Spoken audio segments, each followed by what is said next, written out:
División sexual del trabajo. A continuación se hablará de qué es y sus teorías explicativas.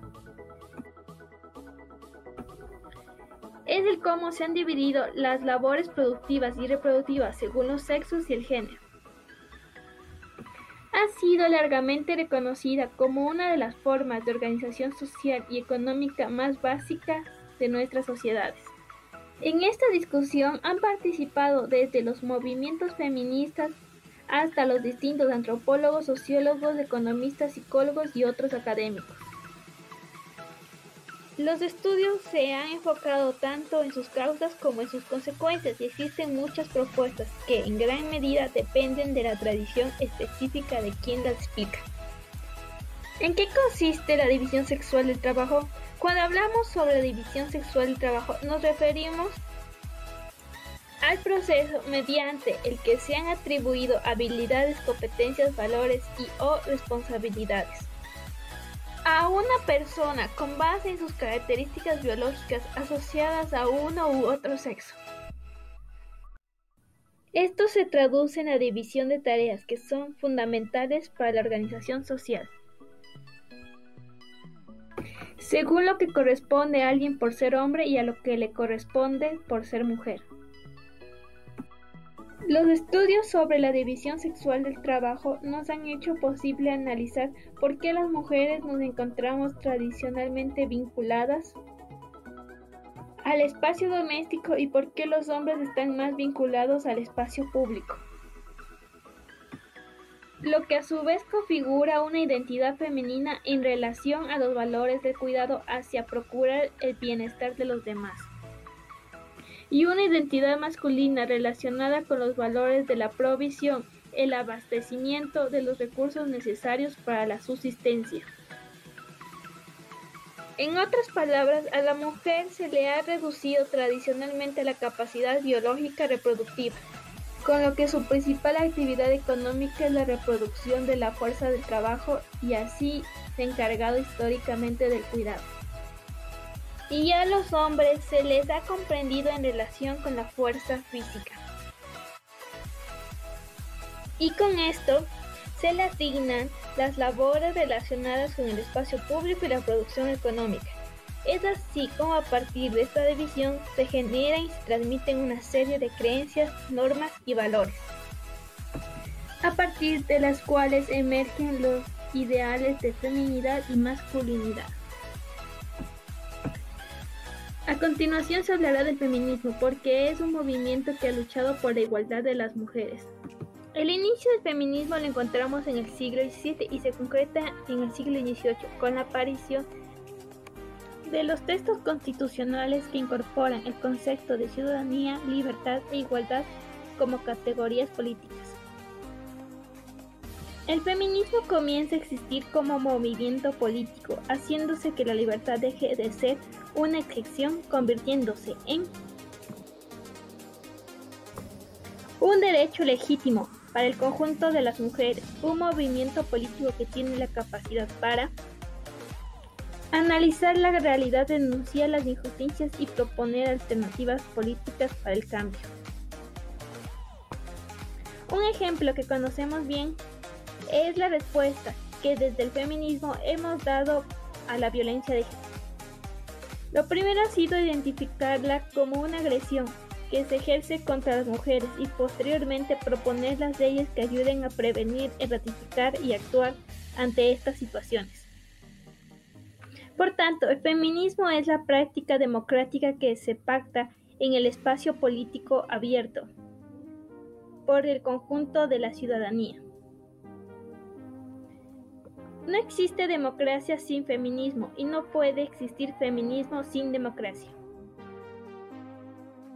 Propuestas teóricas sobre los orígenes de esta división. El origen de la división sexual del trabajo proponen que surgió a partir de que las sociedades humanas dejaron de ser nómadas y se volvieron sedentarias. Algunos estudios tradicionales sobre el género y trabajo en la prehistoria han tenido como efecto el legitimar la desigualdad. La antropología ha venido a romper muchas de las concepciones existencialistas cuando estudia las diferencias entre sociedades. Ha sido posible analizar cómo en las sociedades industriales la economía se ha estabilizado sobre el trabajo cotidiano no reconocido de las mujeres, las tareas relacionadas con el cuidado doméstico. Elementos ilustrativos de la división sexual del trabajo. Primero, restricciones intrínsecas y extrínsecas a la participación laboral de las mujeres. Esta dimensión hace referencia a la dificultad y la desigualdad de oportunidades que podemos enfrentar las mujeres cuando queremos acceder al mercado laboral. Por ejemplo, cuando las mujeres compiten con hombres por un puesto, generalmente si se trata de puestos directivos o asociados a la administración pública. Las restricciones intrínsecas son las creencias, normas y valores que se han interiorizado y que determinan las responsabilidades diferenciadas entre hombres y mujeres. Por ejemplo, en el ámbito laboral se tiene por costumbre que las mujeres se eduquen como enfermeras y los hombres como doctores. Las restricciones extrínsecas o impuestas son las que vienen de los estados y los mercados. Por ejemplo, las preferencias de los empleadores, las reglas de acceso y control de los recursos, la tecnología y el conocimiento, el acceso a la comunicación y la educación, entre otras. La división de género.